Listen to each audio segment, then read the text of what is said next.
Shalom. First and foremost, I want to give all praises, honor, and glory to Yahweh, Ba'ashem, Yahushai, Ba'ashem, Rachakodash. And I want to give double honor to the apostles and the elders of Great Millstone. And I want to say Shalom to the hopeful elect, hearing this word in truth and in sincerity. So I just want to do a quick lesson, concerning, how to survive a nuclear attack. And the simple answer of that is, you can't unless you're of the elect, because according to the scriptures, Babylon is going to get destroyed with 200 million, nuclear warheads. Every inch is going to be destroyed. So, if you got a bunker on the ground and you got food stored up in there, you're going to get taken with that food. You're going to get burnt up with it, because, these people, they trust in their ability to obtain, carnal things. And they're not really looking at it, through the lens of the scriptures. Of course, it wasn't given to them, but, their trust is, I got enough food, to make it through the nuclear fallout. I got shelter, but they're not considering that, what if this nuclear shelter don't hold? Then I'm toast, you see? So it says, it says nuclear attacks may sound far-fetched, but preppers understand that they need to prepare for the worst, which it doesn't, because if you know what time that we're living in, you can see, the wars brewing up. You're hearing the rumors of wars, and the way it looks, it don't look like it's going to die down. All right, it looks like it's going to keep going until it eventually spirals out into, a global war. Okay, it says because the economy is not getting better, the world is not getting better. Altogether, everything is getting worse. And the scriptures talk about that. The scripture says, these would be the beginning of sorrows. So how much more in the middle and in the end of, the sorrows that the scriptures speak of. It says, after all, nuclear attacks don't seem that unlikely if you've been monitoring the news and are worried about the still ongoing Russia-Ukraine war, which, people don't monitor the news, man. People could care less about what's going on around the world. All they care about is, what's going on, in their lives. Okay. So it's going to catch them off guard, right?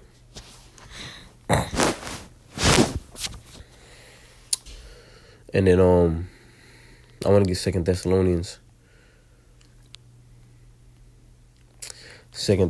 chapter, 1 Thessalonians. I'm just so used to going to 2 Thessalonians, the second chapter, to get that on Esau, man. All right. But this is 1 Thessalonians 5 and verse 1. But of the times and the seasons, brethren, you have no need that I write unto you. For yourselves know perfectly that the day of the Lord so cometh as a thief in the night. It's going to come unexpectedly upon these people. All right. Because they're not paying attention. For when they shall say, peace and safety, then sudden destruction cometh upon them as travail upon a woman with child, and they shall not escape. And if you look at the vibe and the attitude of these people, it's as if nothing is going on around the world. It's like, ain't no wars going on. It's like ain't no famine getting ready to happen. People are steady, partying, living it up, and it's just like, hey, as they should, because you have those that were appointed to be in that position of, not knowing.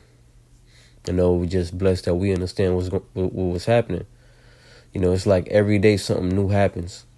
All right, every day it's always a new some news coming out, concerning whatever, is happening out here, whether it be war, whether it be, a quote unquote, terrorist attack or whatever it may be. But at the end of the day, these things, will lead to another. So continuing on, it says,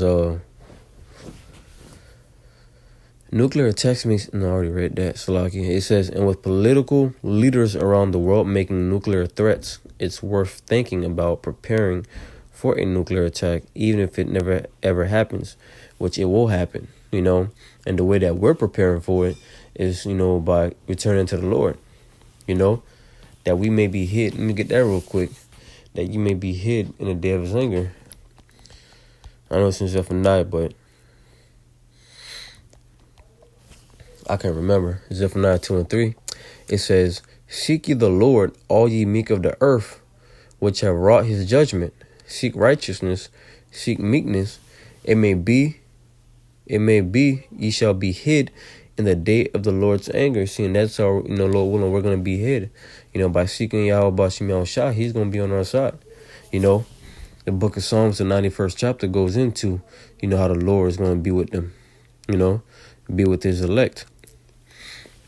And that brings to mind, too, the scripture in the book of Revelation, all right, how the remnant were affrighted and gave glory to the Most High, So, the remnant, which is the elect, they're going to be here witnessing everything, man. But at the end, they're going to be delivered and still give glory to Yahweh Bashim Yahushua.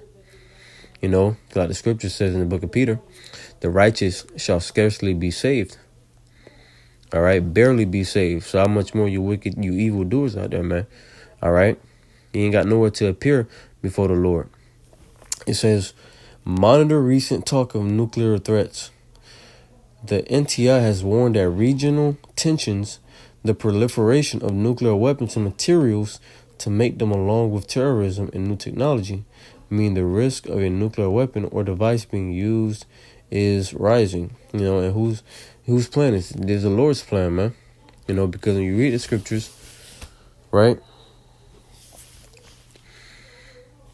We got these different kings that have the ability, to make, these nuclear weapons. It's all given by Yahweh Bashim Yahushua. Proverbs 20 and 24. Man's goings are of the Lord. How can a man then understand his own way? So the Lord is giving these people the ability, the knowledge, the technology, all right, to make these things, for the purpose of, judgment. That's that scripture too. Let's get that, Lord willing. Isaiah 54, where it talks about I have created the smith. Isaiah 54 in verse 16. Behold, I have created the smith that bloweth the coals in the fire, and that bringeth forth an instrument for his work. And I have created a waster to destroy. In the ancient world, you had a smith that would forge weapons. He'd melt the metal and then take the metal out, and I believe that's the process. Throw it in water, and then start on slakia, melt the metal, and then he forges it, and then he hammers it down, then throw it into the water, all right, to cool it down. And that was in the ancient world. In the modern day time, the smiths represents these scientists, that have the knowledge to, split atoms, and pretty much bring together, a nuclear missile, and what the Lord has given them the spirit to do in these times is to create these missiles, man, for the purpose of, destruction, man. Because, the Lord is going to take Esau out with what he blessed him with, which is the sword. It says, as of 2022, there are 13,100 nuclear weapons in the world, held in at least 9 countries. If one of these nuclear weapons is accidentally or purposely used, it will cause serious devastation. And you see, it says if only one of them is used, but many of them are going to be used in the time of judgment.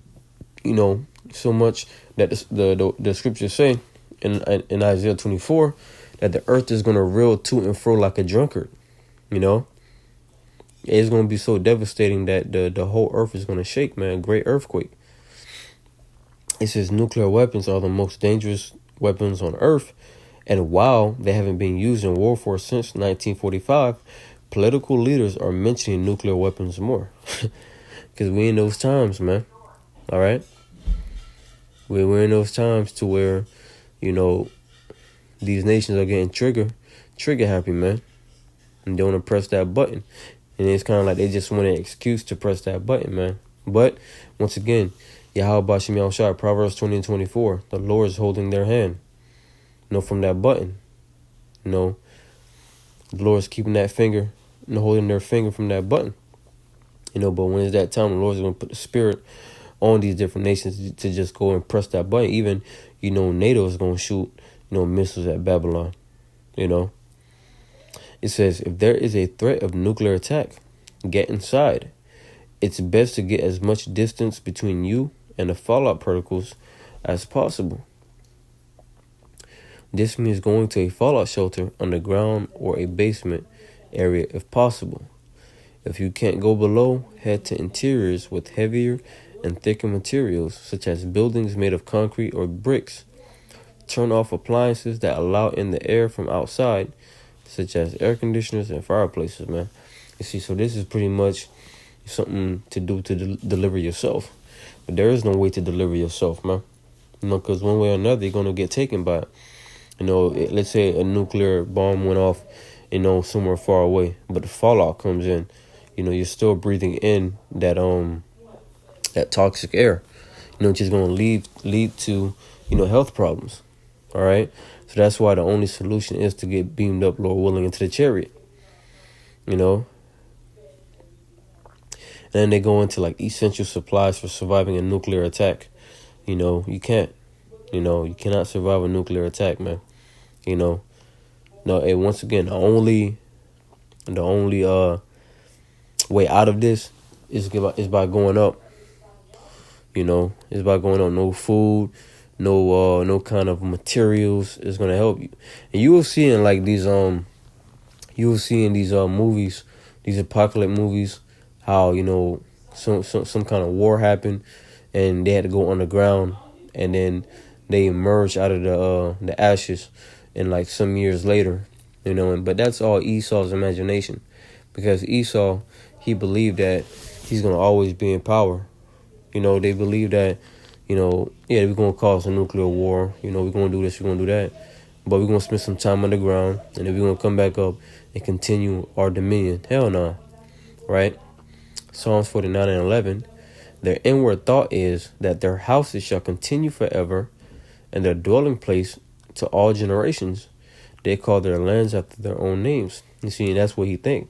He think that his house, he think that his he's gonna continue to spread his wickedness around the world, man. All right, but Yahweh Shem Yahushua is gonna end Esau's rulership via the nuclear missiles, right? And that's gonna be the most poetic, story ever told, of how the Lord, destroys this man's kingdom with what he gave, with what he blessed him with. That's a beautiful ending right there, if you ask me, man. Isaiah 26 and verse 10, just to pretty much go into how, deliverance will happen from this great destruction. Isaiah 26 and verse 20.